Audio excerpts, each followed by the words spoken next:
Her hands shook so violently that the cold rain felt like shattering glass against her skin. Pinned against the brick wall of the restaurant alley by her enraged, debt-ridden ex-boyfriend, Clara had exactly 3 seconds to make a choice before his fist came down. Through the torrential downpour, the heavy oak door of the VIP exit swung open, and out stepped Gabriel Rossi, the most feared syndicate boss in the city, flanked by armed guards. She didn't think. She just ran, throwing herself against the terrifying stranger's chest. Looking up into his cold obsidian eyes, she grabbed his lapels and whispered, "Act like you love me, please." The neon sign of Lombardi's steakhouse flickered a sickly, unreliable red against the wet Chicago pavement. Clara Harrison wiped down table 4 for the 3rd time, her mind completely detached from the scent of bleach and stale garlic bread. Her feet throbbed in her worn-out black sneakers. It was 11:45 p.m. on a Tuesday, and the rain outside was falling in sheets, washing the grime of the city into the gutters. Clara was 24, and she was drowning, not metaphorically but practically, suffocating under a mountain of past-due notices, disconnect warnings, and a staggering $45,000 gambling debt that didn't even belong to her. It belonged to Bradley Jenkins. The name alone tasted like ash in her mouth. 3 years ago, he had been a charming financial analyst with a bright smile and promises of a house in the suburbs. 6 months ago, he was a volatile addict who had secretly remortgaged her late mother's apartment, drained their joint accounts, and vanished, leaving Clara at the mercy of the loan sharks he had courted. "Clara, stop rubbing a hole in the mahogany and take this to the VIP room." Her manager, Richard, snapped, shoving a silver tray carrying 2 glasses of Glenfiddich 50-year-old toward her. "And for God's sake, don't make eye contact. It's Rossi's people." Clara stiffened. Everyone in the near North Side knew about Gabriel Rossi. The Rossi family didn't just operate in the shadows. They owned the building the shadows were cast upon. Gabriel was the 32-year-old heir who had violently restructured the city's underground operations after his father's assassination. He was a phantom of corporate legitimacy, masking brutal, undeniable power. He was not a man you spilled scotch on. She took a deep breath, smoothing her black apron over her hips, and balanced the tray. She pushed through the heavy velvet curtains into the back room. The air was thick with the scent of expensive cigars and danger. Gabriel Rossi sat at the head of the table. He wore a perfectly tailored charcoal suit that clung to his broad shoulders, his dark hair slicked back, his sharp jawline set in stone. He was terrifyingly handsome, but his eyes pitch black and dead cold held the warmth of a loaded gun. Clara approached silently, her hands trembling slightly as she set the glasses down. She kept her eyes glued to the white tablecloth. "The waterfront properties are non-negotiable, Vincenzo." Gabriel's voice was a low, resonant baritone that commanded absolute silence in the room. He didn't even glance at Clara. "Judge Harrison F. Caldwell has already signed off on the zoning. You have until Friday." Clara retreated as fast as professionalism allowed, her heart hammering against her ribs. She practically collapsed against the wall in the kitchen, exhaling a breath she didn't know she was holding.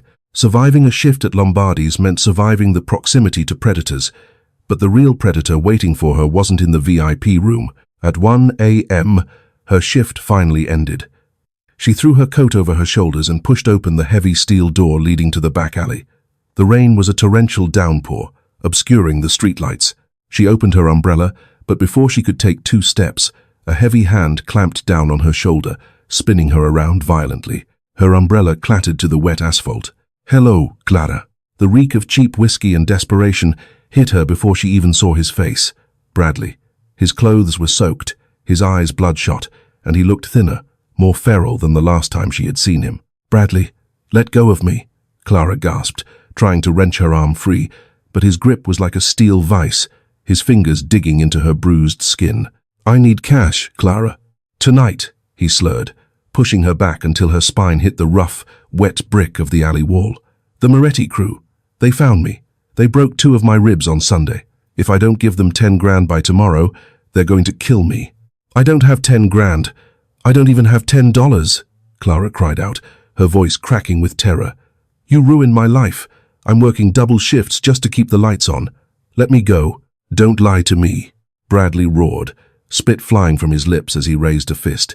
The panic in his eyes had turned into blind, animalistic rage. "You work at a place where a steak costs a week's rent. Go back inside and empty the till. Do it, or I swear to God." Clara squeezed her eyes shut, bracing for the impact. She was entirely alone. The kitchen staff had left through the front. The alley was a dead end. Then, the heavy steel door of the restaurant's VIP exit clicked open. A flood of warm, golden light spilled onto the wet pavement, illuminating the rain. Bradley froze, his fist suspended in midair. Clara opened her eyes. Stepping out into the alley, a lit cigarette between his lips, was Gabriel Rossi. Behind him stood two massive men in dark suits.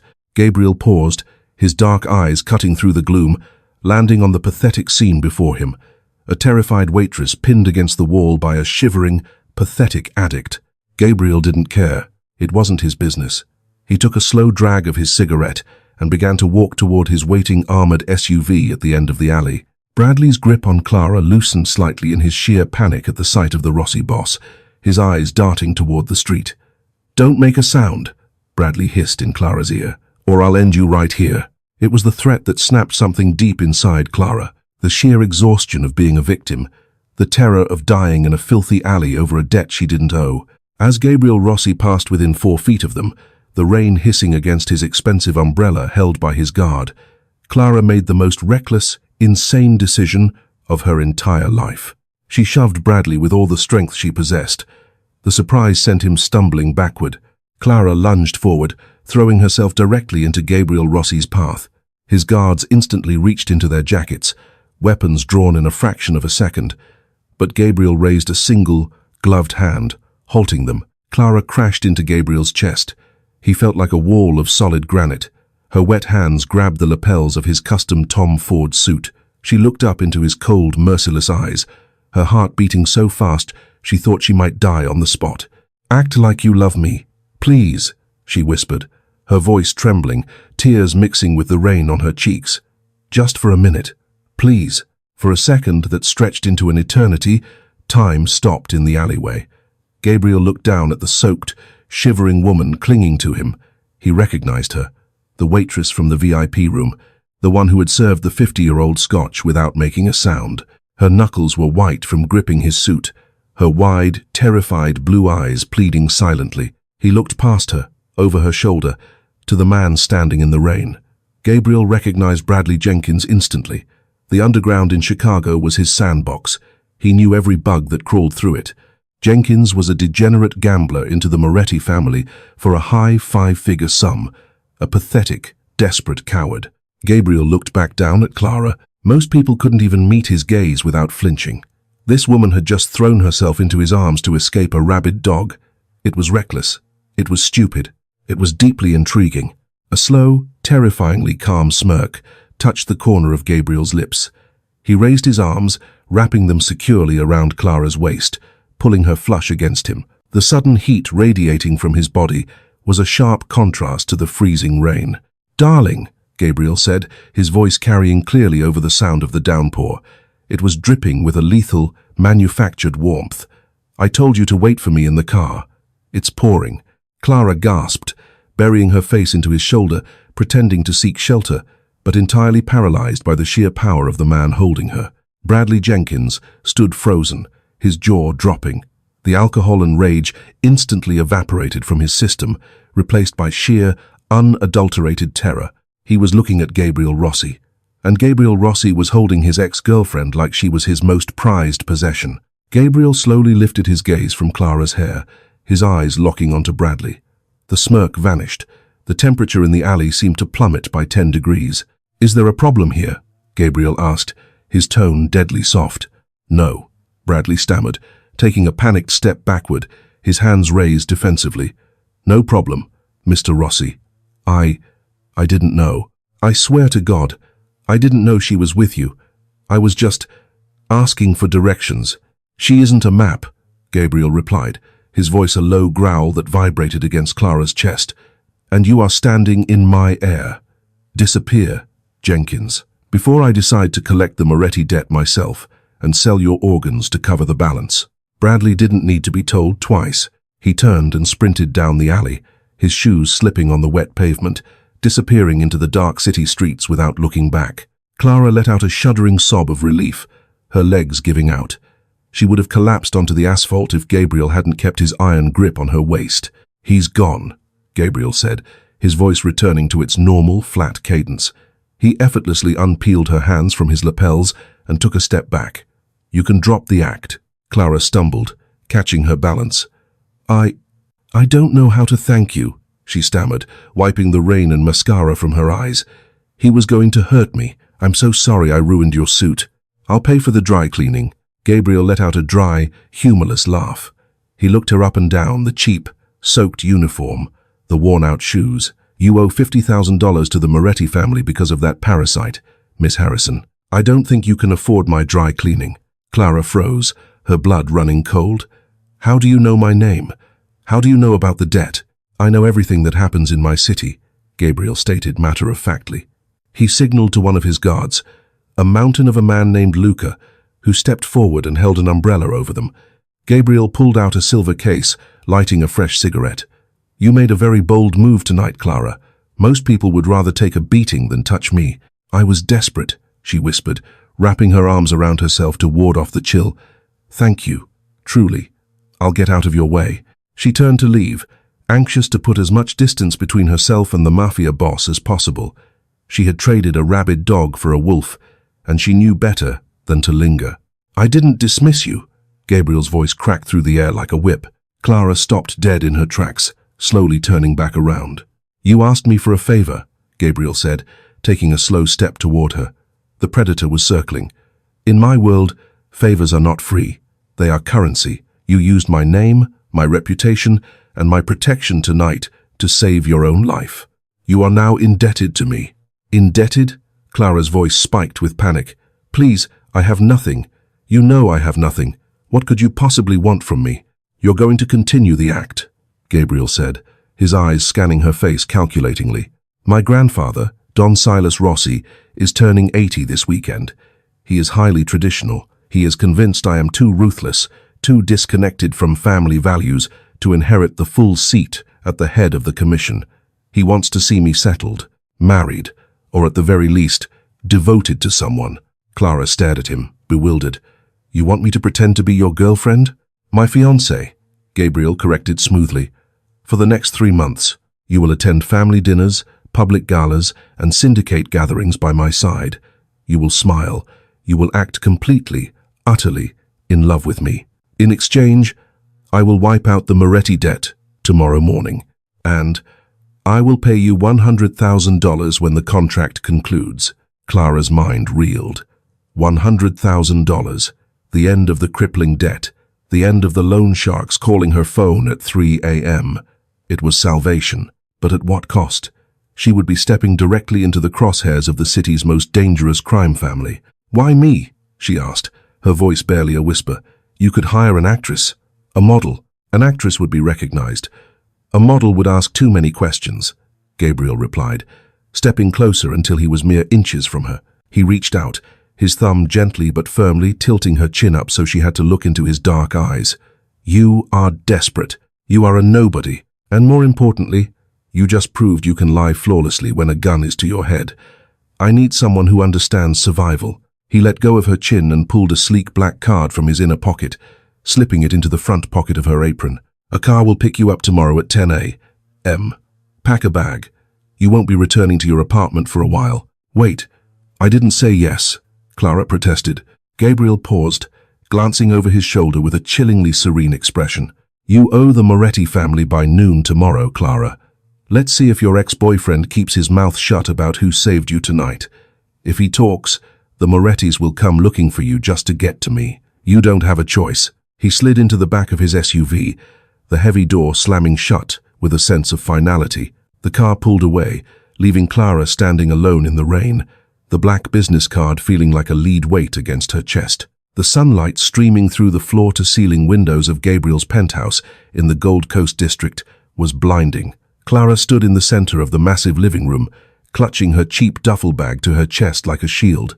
The apartment was a masterpiece of cold, modern minimalism, black marble floors, imported Italian leather furniture, and not a single personal photograph in sight. It felt less like a home and more like a beautifully designed tomb. "The guest bedroom is down the hall to the right," Gabriel said, not looking up from his iPad as he sat at the massive marble kitchen island, sipping black espresso. He was dressed in a crisp white dress shirt, sleeves rolled up, revealing the edge of a dark tattoo on his left forearm. "Martha will be here in an hour to manage your wardrobe. Everything you own goes in the trash." Clara bristled, her defensive instincts kicking in. "There's nothing wrong with my clothes. I'm not a doll you can just dress up." Gabriel slowly lowered his iPad. The sheer intensity of his gaze made Clara instantly regret opening her mouth. "You are entering a world where people are judged by the thread count of their silk. The women in my family will spot a discount store hemline from across a ballroom and use it to tear you apart. You are my fiancé. You will look like you belong to me. Understood?" Clara swallowed hard, nodding tightly. "Understood. Good." Gabriel stood up, walking toward her. His sheer physical presence was overwhelming. "Let's get the rules straight. Rule number 1. You do not leave this penthouse without an escort. My enemies know you exist now." Jenkins ran his mouth at a bar last night. "The streets are talking about Rossi's new weakness." Clara's stomach plummeted. Bradley had sold her out just by gossiping. "Rule number 2, Gabriel continued, stopping right in front of her. "In public, we are inseparable. You touch my arm, you laugh at my jokes, you look at me like the sun rises and sets in my eyes. Behind closed doors, we are strictly business. Do not mistake my protection for affection, Clara." "Don't worry," Clara shot back, finding a shred of bravery. "I have terrible taste in men, but it's not that terrible." A flicker of surprise and perhaps amusement crossed Gabriel's dark eyes before he masked it perfectly. "We'll see. Martha is here. Go." The next 6 hours were a whirlwind of intrusion. Martha, an impeccably dressed woman in her 50s, who clearly terrified everyone around her, commanded a team of stylists. Clara was plucked, polished, scrubbed, and tailored. Her long, unruly brown hair was blown out into elegant, expensive-looking waves. Her tired waitress hands were manicured. When she finally stood before the full-length mirror, Clara didn't recognize the woman looking back. She was wearing a stunning, form-fitting emerald green silk dress that draped perfectly over her curves, paired with black stiletto heels.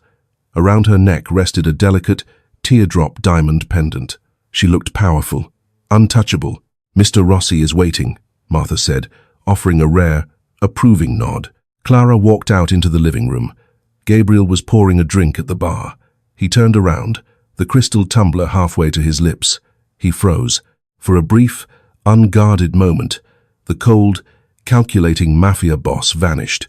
Gabriel's eyes swept over her, a dark, primal heat flaring in his gaze. The air between them suddenly felt suffocatingly thick. He set the glass down slowly, never breaking eye contact. "Will I do?" Clara asked, her voice betraying a slight tremor. Gabriel cleared his throat, the mask of indifference slamming back into place. He walked over to her, pulling a small velvet box from his pocket. He snapped it open to reveal a massive, 3-carat emerald-cut diamond ring flanked by sapphires. "Give me your hand," he commanded. Clara extended her left hand, her fingers trembling. Gabriel held her hand firmly. His skin was surprisingly warm, his calloused thumb brushing gently against her knuckles in a way that sent an involuntary shiver down her spine. He slid the heavy ring onto her finger. "This belonged to my grandmother," Gabriel said quietly, his eyes meeting hers. "If you lose it, I won't just kill you. I'll bring you back and kill you twice. We have a dinner tonight at the Continental. My uncle, Don Arturo, will be there. He is looking for any excuse to challenge my claim to the family. He will interrogate you." "I can handle it," Clara said, lifting her chin. Gabriel's hand lingered on hers for a second longer than necessary. "We'll see." Meanwhile, across the city, in a damp, dimly lit basement apartment, Bradley Jenkins stared at a blurry photograph on his cracked smartphone screen. It was a paparazzi shot, taken outside Lombardi's from the night before, showing Gabriel Rossi holding a woman in his arms. The woman's face was obscured by the rain, but Bradley knew that coat. He knew that cheap umbrella on the ground. A sickening, twisted smile spread across Bradley's bruised face. Clara wasn't just a waitress anymore. She was sitting on a gold mine, and Bradley figured if she was sleeping with the city's biggest monster, she owed him a cut of the profits to keep the real truth about their epic romance a secret from Gabriel's enemies. He picked up a burner phone, dialing a number he had sworn to avoid. The phone rang 3 times before a gravelly voice answered. "Vincenzo Moretti," Bradley said, his voice shaking with nervous greed. "You want to hurt Gabrielle Rossi? I know exactly how to do it. His new girl. She's a total fraud, and I can deliver her to you." The black-armored Maybach glided to a halt in front of the Continental, Chicago's most exclusive and heavily guarded private club. Flashbulbs from a few bold paparazzi popped in the distance, but Gabriel's security detail immediately formed a human wall. Gabriel stepped out first, adjusting his cuffs before turning to offer Clara his hand. When her fingers wrapped around his, he gave a sharp, reassuring squeeze that contrasted wildly with his frozen expression. "Breathe," he muttered under his breath, his lips barely moving. "You are Clara Rossi, in all but name tonight. Act like you own the ground you walk on, and they won't dare question your right to stand there." Clara swallowed the lump in her throat, lifting her chin. She stepped onto the pavement, the emerald silk of her dress catching the dim streetlights. She looped her arm through Gabriel's, pressing her side against him. The heat of his body was a terrifying comfort. Inside, the club was a cavern of mahogany, cigar smoke, and hushed, dangerous conversations. As Gabriel and Clara descended the grand staircase into the main dining room, the ambient noise dialed down to a suffocating quiet. Eyes tracked them from every corner. These weren't just wealthy socialites. These were capos, enforcers, and politicians bought and paid for by the syndicate. At the head of a long, heavy oak table sat Don Arturo Rossi. He was in his late 60s, with a silver mane of hair and eyes that were a colder, crueler version of Gabriel's. To his right sat Vincenzo Moretti, the very man whose loan sharks had broken Bradley's ribs, and the man Clara indirectly owed $45,000. Clara's heart hammered against her ribs like a trapped bird. Gabriel's hand slid from her arm to the small of her back, a firm, grounding weight. "Uncle," Gabriel said smoothly, pulling out a chair for Clara before taking the seat beside her. "Vincenzo, a pleasure." Don Arturo didn't smile. His gaze locked onto Clara like a sniper finding a target. "Gabriel, you finally decided to join the world of the living, and you brought a guest." "My fiancée, Clara," Gabriel corrected, his tone polite but laced with unmistakable poison. He reached over, taking Clara's hand and resting it on the table, so the massive emerald ring caught the chandelier's light. A murmur rippled through the men sitting nearby. Don Arturo's eyes narrowed at the sight of his mother's ring. Vincenzo Moretti leaned forward, swirling a glass of dark red wine, a predatory smile stretching across his scarred face. "Fiancé," Vincenzo repeated, his voice like gravel grinding together. "Funny. I keep my ear to the ground in this city, Gabriel. I hear a lot of things, but I never heard a whisper about a woman. Where did you find her?" Clara felt Gabriel tense beside her, but before he could speak, she placed her free hand over his, offering him a dazzling, entirely fabricated smile. She turned to Vincenzo, channeling every ounce of customer service bravado she had used to handle drunk, aggressive patrons at Lombardi's. "It was terribly cliché, actually," Clara said, her voice steady and light. "We met in the rain. I was having a miserable night, and Gabriel quite literally came out of nowhere. He ruined my favorite coat, but I suppose he made up for it." She squeezed Gabriel's hand, leaning her head slightly toward his shoulder. "He can be very persuasive when he wants to be." Gabriel looked at her, and for a split second, genuine surprise flickered in his dark eyes. It was a flawless lie, woven with just enough truth to be completely unshakable. Don Arturo let out a dry, rasping laugh. "A romantic. Who knew my nephew had a heart beating under all those tailored suits? But tell me, Clara, what family are you from? Who is your father?" "My father passed away when I was a child," Clara answered smoothly, holding the Don's gaze. "I'm not from any family you would know, Don Arturo. I'm just Clara."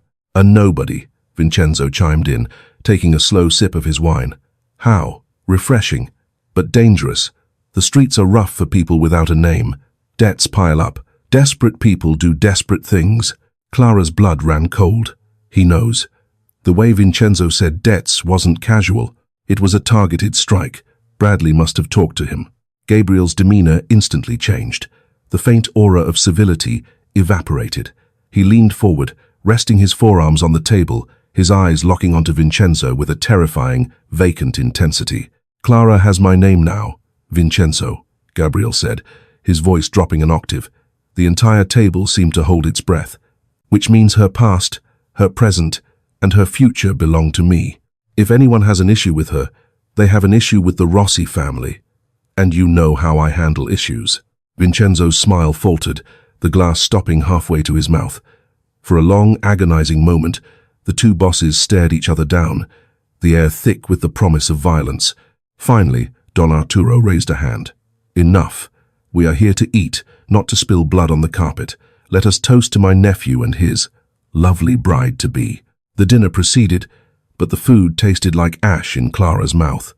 Beneath the tablecloth, Gabriel's hand rested heavily on her thigh, his thumb drawing slow, absent-minded circles against the silk. It was a territorial gesture, a warning to the men in the room, but it sent a confusing, electrical current straight to Clara's chest. For the first time all night, she wasn't just acting. She was intensely, terrifyingly aware of him as a man, not just a shield. The ride back to the penthouse was wrapped in suffocating silence.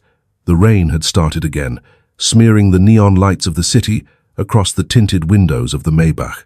As soon as the private elevator doors opened into the penthouse, Gabriel shrugged off his suit jacket, tossing it over a chair. He walked straight to the bar and poured 2 fingers of scotch, downing it in one brutal swallow. "You did well tonight," he said, his back still turned to her. His voice was rougher than usual. Clara kicked off her stilettos, the relief in her arches immediate, but her mind was racing. "Vincenzo knows. Bradley told him about me, about the debt. I could hear it in the way he spoke." Gabriel turned around, leaning against the marble counter. He looked exhausted, the sharp angles of his face cast in shadows. "I know. Vincenzo is probing for a weakness. He wants to know if you're a real liability or just a prop. If he thinks you're a prop, he'll try to use Bradley to expose the lie to my uncle. If he thinks you're a real liability, he'll try to take me to get to you." Clara finished the sentence, her voice trembling slightly. The reality of the gilded cage was setting in. Gabriel's eyes softened, just a fraction. He walked across the room, stopping a foot away from her. Without a word, he reached out and gently unclasped the heavy diamond necklace from her throat. His fingers brushed against her bare skin, warm and deliberate. "I won't let that happen," Gabriel said quietly, slipping the necklace into his pocket. "I made a deal with you in that alley, Clara. I protect what is mine, even if it's only pretend." Clara looked up into his eyes, searching for the monster she had heard rumors about. But right now, she only saw a man carrying the weight of an entire criminal empire on his shoulders. "Why do you do it?" she asked softly, the words slipping out before she could stop them. "You're smart. You could be a legitimate businessman. Why stay in this snake pit?" Gabriel's jaw tightened. He looked away, staring out at the rain-lashed windows. "My father tried to legitimize the family. He wanted to pull us out of the gutter. 10 years ago, his car exploded on Michigan Avenue. I was supposed to be in the passenger seat. My uncle Arturo took over the traditional businesses while I rebuilt the corporate side. If I walk away, Arturo burns the city to the ground. I stay to keep the monsters on a leash." He looked back at her, a bitter smile touching his lips. "So, you see, Clara, we are both trapped by debts we didn't ask for." The shared vulnerability hung in the air, thick and fragile. For a moment, Clara wanted to close the distance between them. She wanted to press her hands against his chest, not out of fear, but out of an overwhelming, irrational urge to comfort him. But the moment shattered with the sharp buzz of a cell phone. Not Gabriel's phone, Clara's. She had retrieved her old, battered phone from her duffel bag earlier, keeping it hidden in the pocket of the silk coat Martha had provided. She pulled it out. The caller ID was a blocked number, but she recognized the frantic, buzzing rhythm of the text messages flooding in. Gabriel's eyes narrowed instantly. "Who is that?" Clara opened the message, her blood turning to ice water in her veins. "I know about the fake engagement, Clara. Vincenzo offered me 50 grand to prove it. I have pictures of you from Lombardi's. Meet me at the old rail yard on 4th Street tomorrow at noon. Alone. Bring 100K in cash, or I send everything to Don Arturo and the press. They'll kill you both." Clara's hands began to shake violently. Bradley hadn't just sold her out. He was trying to blackmail the Mafia boss who was keeping her alive. "Clara." Gabriel's voice was a low warning growl. He stepped forward, holding his hand out. "Give me the phone." Panic seized her. If Gabriel saw this, he would kill Bradley. She hated her ex-boyfriend. She despised him for what he had done. But she wasn't a murderer. She couldn't have blood on her hands. It's just my landlord," Clara lied, shoving the phone back into her coat pocket and taking a step back. Asking about the rent, Gabriel stopped. The warmth that had been building between them vanished, replaced by an Arctic chill. His eyes scanned her face, dissecting the lie with surgical precision. He knew she was lying. And in Gabriel Rossi's world, a lie was an act of treason. "Go to bed, Clara," he said, his voice completely devoid of emotion. He turned his back on her, walking toward his office. "And remember, rule number 1, you do not leave this penthouse without an escort." As the heavy oak door of his office clicked shut, Clara stood alone in the dark living room, her heart pounding frantically. She was caught between a blackmailer who wanted to destroy her and a protector who would execute a man without a second thought. She had to handle Bradley herself. Tomorrow at noon, she was going to have to break rule number 1. The morning sun did nothing to warm the chilling atmosphere inside the penthouse. Clara had barely slept, her mind spinning with the weight of Bradley's text message. Gabriel had already left for a meeting with the commission by the time she walked into the kitchen at 9 a.m., leaving behind only the lingering scent of his Tom Ford cologne and a detail of 2 guards stationed outside the front door. Martha was in the dressing room, meticulously organizing a delivery of cocktail dresses for the upcoming syndicate gala. Clara knew her window of opportunity was impossibly narrow. She slipped into the laundry room, locating the service elevator she had seen the cleaning staff use. It required a key card, but Clara remembered seeing a spare hanging on a hook near the security monitor. With her heart in her throat, she snatched the card, bypassed the main foyer, and swiped herself into the service shaft. As the elevator hummed downward, Clara pulled her cheap, worn trench coat tight around her, leaving the emerald ring sitting on the marble counter of her bathroom. If she was going to face Bradley, she wasn't doing it as Gabriel's property. The cab ride to the 4th Street rail yard took 20 agonizing minutes. The yard was a rusted, sprawling graveyard of decommissioned train cars on the edge of the industrial district, far from the polished glass and steel of Gabriel's Chicago. Clara stepped out of the taxi into the biting wind, her boots crunching on the gravel. "Bradley?" she called out, her voice swallowed by the vast, empty expanse. "I'm here. I don't have the money, but we can figure this out without Gabriel." Silence. She navigated between 2 massive, graffiti-covered freight cars, her breath pluming in the cold air. "Bradley, please, if you go to the press, Gabriel will." "He'll what, Clara?" A rough, gravelly voice echoed from the shadows. Clara froze. It wasn't Bradley. Stepping out from behind a rusted shipping container was Vincenzo Moretti. He was flanked by 4 massive enforcers, their hands resting ominously inside their leather jackets. Vincenzo's scarred face twisted into a grotesque, triumphant smile. "Did you really think a rat like Jenkins had the spine to blackmail the Rossi family on his own?" Vincenzo sneered, taking a slow step toward her. Clara's stomach dropped out. She spun around to run, but 2 more of Vincenzo's men stepped out to block the exit, sealing her in the narrow corridor between the train cars. "Where is he?" Clara demanded, trying to keep her voice from shaking. "Where is Bradley?" Vincenzo chuckled, gesturing with his head. One of his men dragged a battered, bloodied figure out from the shadows and threw him onto the gravel. Bradley groaned, clutching his ribs, his face bruised beyond recognition. "Bradley came to me with a brilliant plan," Vincenzo mocked, pacing around Clara like a wolf circling a wounded fawn. He said, "Mr. Moretti, I have proof Rossi's girl is a fake. Pay me 50 grand, and you can ruin him. But why pay a junkie for information when I can just use his phone, lure the little waitress here, and take the real prize for free?" Clara backed up until her shoulders hit the cold steel of the train car. "You're insane. Gabriel told you last night if you touch me, it's war." "It's already war, sweetheart," Vincenzo spat, closing the distance until she could smell the stale cigar smoke on his breath. "Rossi's father took the docks from my family. Gabriel took the South Side distribution. Don Arturo is weak, and the commission is fractured. When Gabriel finds out I have his precious, fake little fiancé, he'll sign over the waterfront properties just to keep Arturo from finding out he lied to the family." "He won't," Clara said fiercely. though her own doubts screamed in her mind. Would Gabriel really trade millions in real estate for a waitress he hired 2 days ago? He doesn't care about me. It's a business transaction. Then I guess he won't mind if I send you back to him in pieces, Vincenzo whispered, reaching out to grab her hair. Bang! The deafening crack of a gunshot shattered the air.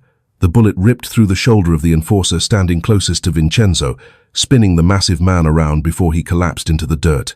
Vincenzo violently shoved Clara aside, drawing his weapon. But he was too late. The doors of the freight car directly above them slammed open. Standing in the threshold, looking like the literal angel of death, was Gabriel Rossi. He wasn't wearing his polished suit. He wore a black tactical jacket, a suppressed Sig Sauer P-226 gripped steadily in his right hand. His obsidian eyes were completely devoid of mercy. Flanking him from the roof of the adjacent cars were Luca and half a dozen heavily armed Rossi enforcers. "Drop it, Vincenzo." Gabriel's voice was eerily calm, cutting through the panic of the yard. "Or the next one goes through your left eye." Vincenzo's men froze, completely outgunned and outmaneuvered. Slowly, Vincenzo lowered his weapon, his face pale with fury and shock. "You followed her.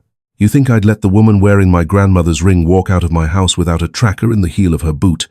Gabriel said, jumping down from the train car with lethal grace. He kept his gun trained on Vincenzo, but his eyes flicked to Clara, checking her for injuries.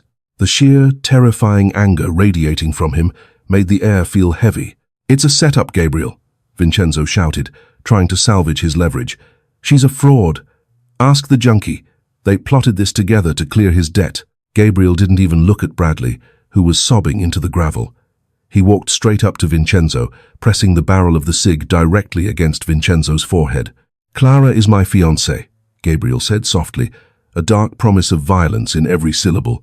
"And you just put your hands on the future matriarch of the Rossi family.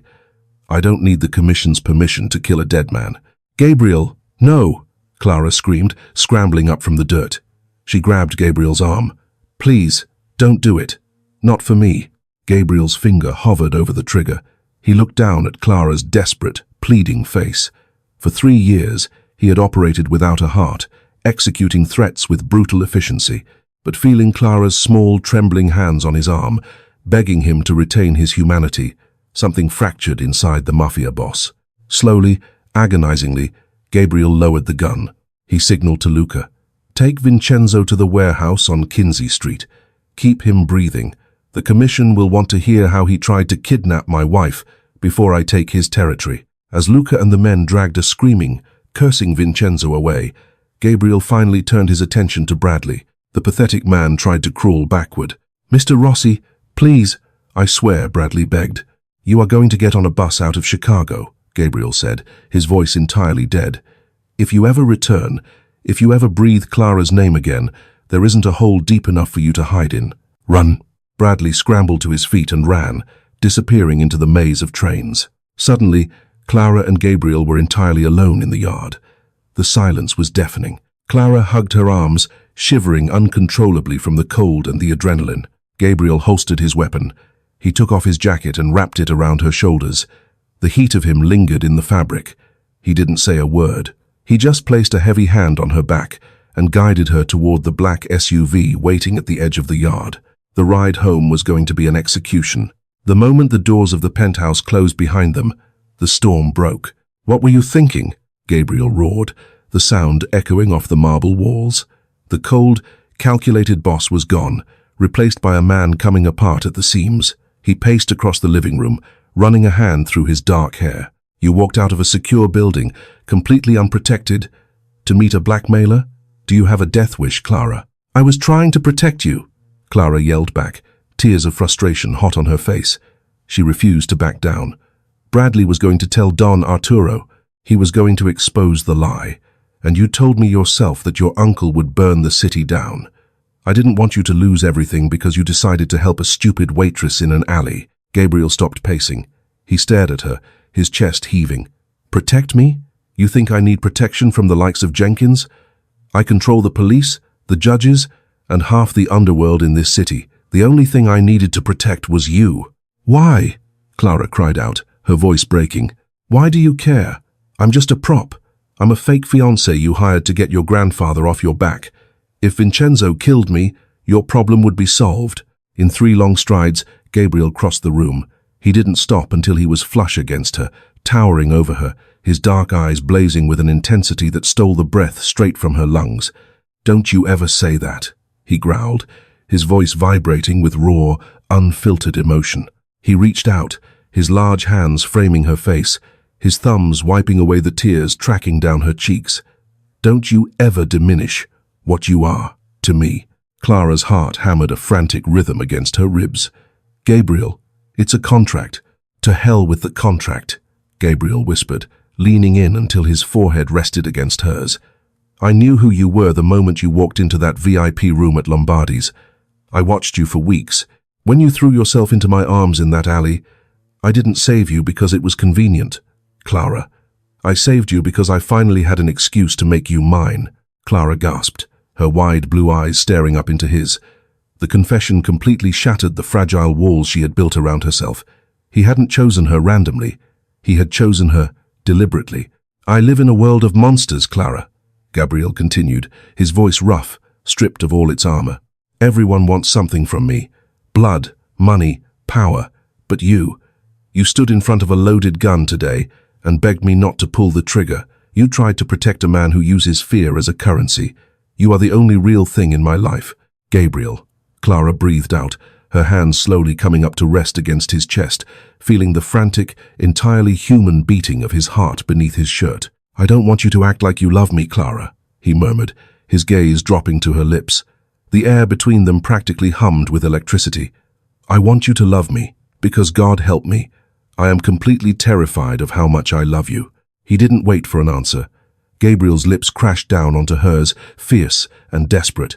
The kiss was a collision of relief, anger, and undeniable passion. Clara melted against him, her fingers tangling in his dark hair as she kissed him back with everything she had. It wasn't a performance for his uncle. It wasn't a lie to save her life. It was the absolute, undeniable truth. When they finally broke apart, both gasping for air, Gabriel rested his hands on her waist, a soft, genuine smile touching his lips, a smile he reserved only for her. "Tomorrow, we go see Don Arturo," Gabriel said, his voice firm with a new kind of resolve. "I'm telling him the truth about how we met. I'm telling him I'm stepping down from the underground operations and taking the corporate side entirely legitimate. If he wants a war, he can have it, but I'm not hiding you in the shadows anymore." Clara looked at the man who had terrified her only days ago, seeing the devotion burning in his eyes. She smiled, resting her head against his chest. "I think I can handle a little war, as long as I'm with you."